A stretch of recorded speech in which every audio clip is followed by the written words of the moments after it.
Greatness is a proof of divine restoration. When you hear a man suddenly become great, it's because God has restored back to him all that was stolen. All the greatness is not a function of his hard work. There are hard workers, extreme hard workers, who are still struggling. But when God restores a man, greatness is introduced. So greatness is a proof of divine restoration. Genesis 24:35. In Genesis 24:35. Genesis chapter 24. And the Lord had blessed my master greatly, and he's become great, and he had given him flocks and herds and silver and gold and men servants and maid servants and camels and asses. Greatness is when God gives you good things and good people. According to Genesis 24:35. Good things and good people. Now, one prayer I'll need to pray for you is that may you not meet bad people.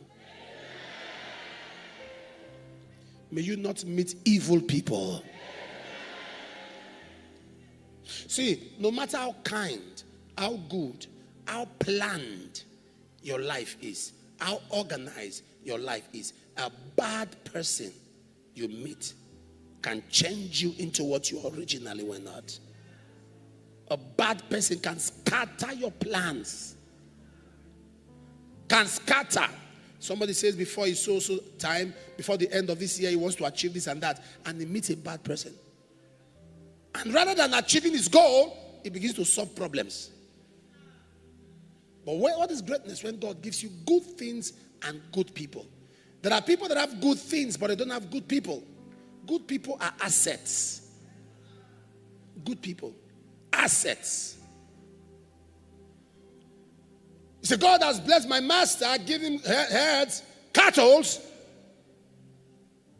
men servants and maid servants. Genesis 26:13. Number 3, Genesis 26:13. And the man waxed great and went forward and grew until he became very great. Greatness can be progressive. Greatness can be progressive. Some of you think you are great now, but God wants you to become greater. God wants you to be better. God wants you to increase. The man waxed forward and grew until he became very great. God wants you to increase. What you call a breakthrough now is somebody's broke time. Broke. To you is breakthrough. But it's somebody's broke time. What you are celebrating.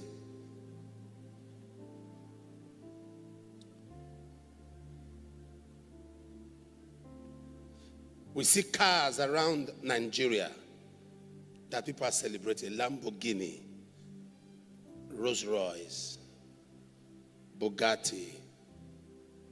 The second time I went to Qatar, I saw them using that to take children to school. In fact, when I went to Dubai, somebody came to pick me with Uber. The Uber was a Lamborghini. Uber. I said, I wish Nigerians and Africans were here. To see what they celebrate is what they use for Uber. Uber, not Uber, not Uber. I'm not calling an Igbo man's name. I'm talking of Uber, transportation. What's your breakthrough is someone else's broke time. So God wants you to increase. Continually increase with have vision. When you don't have vision, you get arrogant over substance. When provision is more than vision, pride sets in. When provision, what you have, is more than vision, arrogance. When you remember that you need to take care of orphans, of widows, feed the poor, spend for the kingdom, you discover you don't have much. So greatness can be progressive. Number 4, Genesis 26:14. You may not like this one. And Exodus 15:7, I think. For he had possession of flocks and possession of herds and great store of servants, and the Philistines envied him. Greatness attracts trouble. It's also in Exodus 15:7. In the greatness of thy excellency, thou hast overthrown them that rose up against thee. Thou sentest forth thy wrath, which consumed them as stubble. So greatness attracts trouble. If you are praying for greatness, you are praying for a better life, just know enemies will increase. There are people who think that your being blessed is at their expense. When you buy a car, you buy a house, they feel you took their house. They feel your being blessed is at their expense. Greatness attracts trouble. I saw a man yesterday in Abuja. He came to this place, struggling 6 years ago. Now God has blessed him. So he told me, I was to go to London. I waited to see you, to thank you for the prayers. It has worked for me. God has blessed me. I said, I heard about it. He said, thank you. He said, but enemies. I said, you don't need prayer. It's part of the package.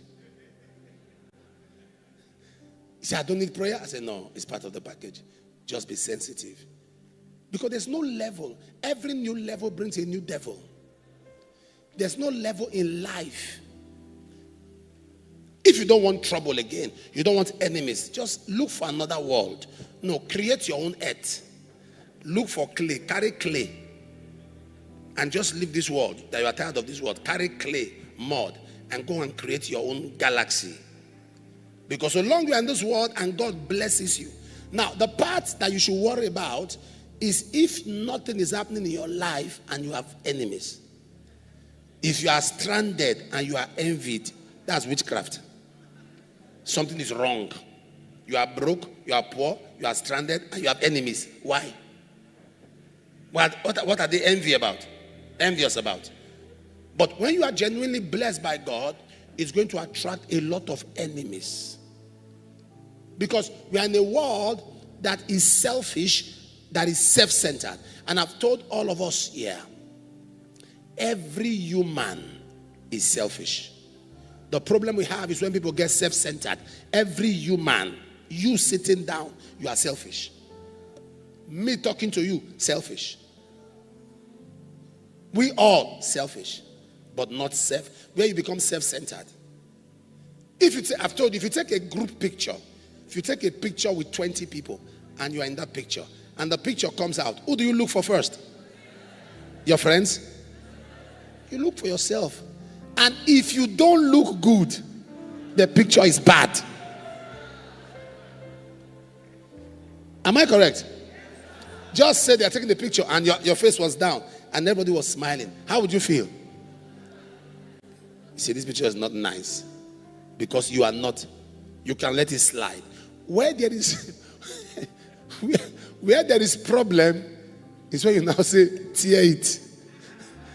Destroy that photo. Or go and gather everybody, let's take the picture again. That's now self-centered. But that feeling of, I don't look good inside, is a natural thing. Everybody has it. Okay? Everybody has it. But when you become self-centered, that's when we have a problem. So once greatness comes, enemies multiply. Once greatness comes, enemies increase. Number what? Deuteronomy 15 verse 4. Deuteronomy 15 verse 4. Save when there shall be no poor among you, for the Lord shall greatly bless thee. Say amen. Amen. In the land which the Lord thy God giveth thee for inheritance to possess. So greatness eradicates poverty. He said there shall be no poor among you. Greatness eradicates poverty. Poverty is relative though. Some people have money, but they are poor in health. Some people have health, but they are poor in finance. Some people have finance, they have health, but they are poor in marriage. Some are poor in status. Some are poor in interpersonal relationship. Some are poor in their careers. So, greatness eradicates poverty. Number 6, 2 Samuel 22:36. 2 Samuel 22:36. Thou hast also given me the shield of thy salvation, and thy gentleness has made me great. He said the same thing in Psalm 18:35. Greatness reveals God's gentleness. All we are told for many years is the wrath of God, the judgment of God, the anger of God. No, there is the gentleness of God. And greatness reveals that God can be gentle with a man. Greatness reveals God's gentleness. 1 Chronicles 11 verse 9. 1 Chronicles 11 verse 9. So David waxed greater and greater, for the Lord of hosts was with him. Greatness is premised on divine presence. Divine presence. You want greatness, then you need divine presence. It's premised on divine presence. Somebody say, greatness is premised on divine presence. In the presence of God, there is a fullness of joy. 2 Kings. Oh, okay. Job 8:7. Sorry, Job 8:7. In the presence of God. Job 8:7. Though thy beginning was small, yet thy latter end should greatly increase. Greatness starts with small beginnings. Don't despise little beginnings. Greatness starts with small beginnings. So if your beginning now is rough, there's a guarantee thy latter end will increase. If your beginning today is rough, thy latter end. Psalm 71:21. This is number 9, I think. Psalm 71:21.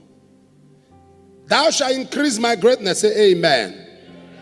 And comfort me on every side. So greatness brings comfort. Greatness brings comfort. In the name of Jesus, may God, who comforts his own, give you comfort. Enough of pain. Enough of struggle. Enough of being disadvantaged. Enough of limitation. Enough of being at the bottom.